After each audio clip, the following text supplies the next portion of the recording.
in the light of Jaren's black light or dark light. Does it have some meaning that we're aware of? Since it's Sylvan? You guys can roll Arcana if you'd like. Make any kind of history checks you'd like. I can do a history check. I guess I will. I was gonna go in this room, Okay, but that's fine. since I don't read this note that I found that looked important. Did you want to ask anybody to read it? We're still linked. Well, that's what I was You got getting ready to. That's what I was exactly what I was getting ready to do. I guess I'll just say, hey, I found this note over here, and I haven't opened the journal yet, but I'll say I found this note, and it looked kind of important. It had a wax seal on it. Does anyone want to take a look at it? I don't understand what it says. Sure. Yeah, I'm almost out of papers. Who do you hand the letter to? Harvey's right next to you. I mean, you guys need to move tokens if you're gonna interact, just so I know where we're going. So you hand Harvey the paper. I'll give it to Harvey first. All right. Harvey, he hands you it's a fairly thick piece, I'd say like 24-pound paper, not quite cardstock. Clearly handmade. You know all your paperweights. Clearly handmade. Some sort of reed-like fibers in a cross-hatched pattern. Slightly stained just by the nature of the vegetation it was made from. And you do notice that the wax seal that Vinley plucked is intact, as though she scraped it with the blade underneath and stuck to the top of the seal where it folds in half. As you look at the seal, you see the symbol I shared in the chat on the wax impression. And when you open the letter itself, you see a brief note written in Sylvan. And you speak Sylvan, you said, right? Yep. Okay. I will whisper you something, and you can reveal it in a moment. But in the meantime, while we're waiting for me, because I have to type, what was everyone else doing? Did anyone else want to go in rooms, or were there people looking at things? I saw some history stuff, and I'll get right to you with that. Yeah, I rolled an Arcana of 20 to try and see what I know about the Sylvan etchings on the walls and the ceiling. Oh no, I rolled a history. And Mel rolled Arcana.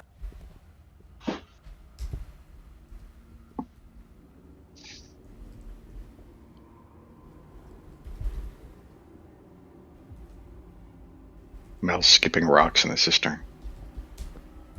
How many hops do you have so far? I'm running back and forth, and I'm grabbing the rock as he skips it, because I can run across water.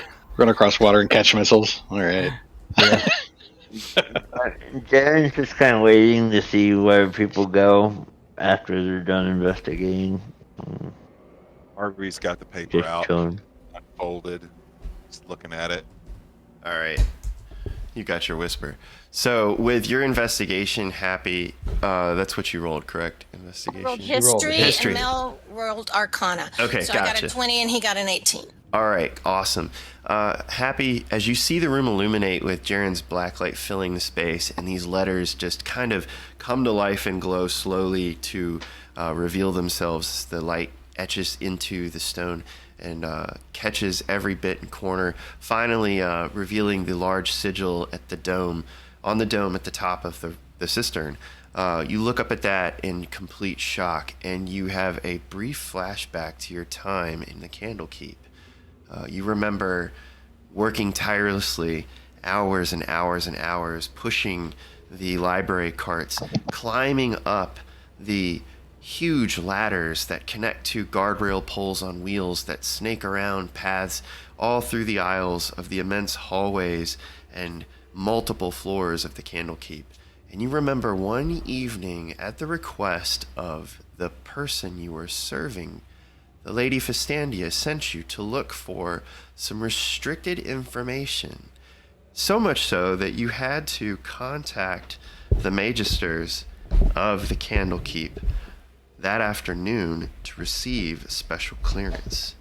Because of your good rapport and your service time there, and the very unique client that you were working for, the Elder Readers that protect the inner sanctum of the Candlekeep's most sacred documents and valuable tomes, admitted you late one evening, and as you sat down to pore over some catalog information to locate the few requested parchments and bound books that Fistandia sent you in search of, one title caught you by surprise. The title of the book was A Witch's Tale. Mhm.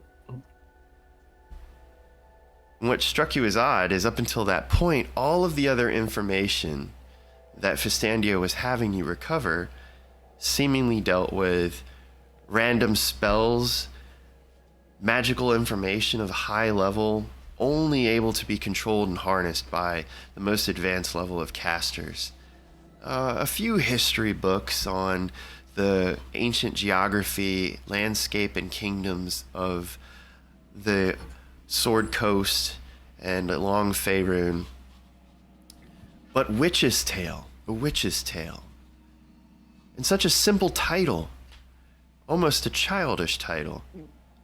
You wandered your way through the darkened alleys of the chained library and began collecting the handful of other magical tomes and parchments requested by Fistandia.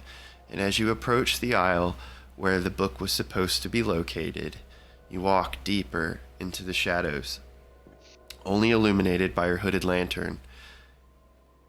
The magical flickering flame, a magenta color, bright enough to light your path and read with, but dim enough not to disturb the sacred silence in the deepest part of the library. As you reached the back corner where bookcases met, it seemed as though no one had visited this aisle, probably to your estimation many hundreds of years. Covered and caked in cobwebs and soot and dust, poorly lit, the books laid on the shelves haphazardly and unattended. You walk forward to one particular book marked by the shelf's number and aisle identification listed on the sheet. You scan across the titles with your finger, brushing dust off the spines of these old books, and you get to A Witch's Tale. When you pull the book from the library, its slackened chain rattles out a bit from the shelf, and a gust of wind hits you in the face as the pages open up and flap erratically to the center of the book with a glowing symbol, the symbol matching exactly what you saw on the ceiling. The book Wow. The book continues to flip forward and backward erratically. And as you look at the pages of this book moving in such an animated fashion, you hold it in a prayer-like manner, open in your hands, watching the book come to life. And in addition to this symbol, you see a strange, swirling illustration coming together, a series of moving pictures, if you will. You see this symbol grow up out of the page and then shrink back down into what looks like a deep, dark hole, illustrated to look like a watercolor picture of a well. And as the symbol reaches the bottom of the well, another image transitions to take over the image of the well, and you see a hay-thatched conical roof from an aerial view. And that scene moves around and settles itself at ground level, where you see blades of grass, giant mushrooms, and a wooden hut made out of felled pine timbers sitting settled in what appears to be damp, muddy soil. The hut begins to spin around in circles, or the perspective of the book does. You're not quite sure.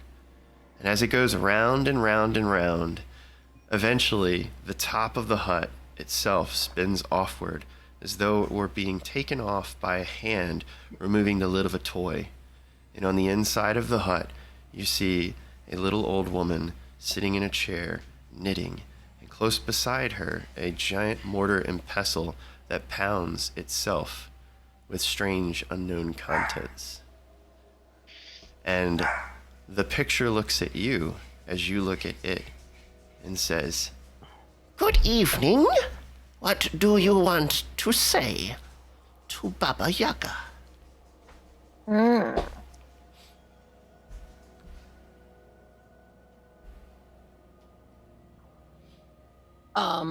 So this is what I'm remembering that happened? Yeah, Are you wanting me to tell you what I said to Baba Yaga? absolutely. Hi, Baba Yaga. I'm, I'm doing some research for Fistandia, and she asked for me to get this book. The voice responds to you with a quirky, giggle. "I've never heard of such a name, but she doesn't sound important. But I brought you to this library because I wanted to meet you." Well, thank you. It's a pleasure. "Oh, you say that now, dearie. You say that now." And the chair begins rocking back and forth faster and faster as she continues to knit, but she does so in a crazed, frantic pace, her hands barely noticeable as they move rapidly, knitting together this tapestry that spools out onto the floor. And the chair continues rocking and rocking and rocking, and the pages flipping and flipping and flipping, and eventually the book slams closed in your hand with a puff of dry, stinking, soured, mildewed smoke.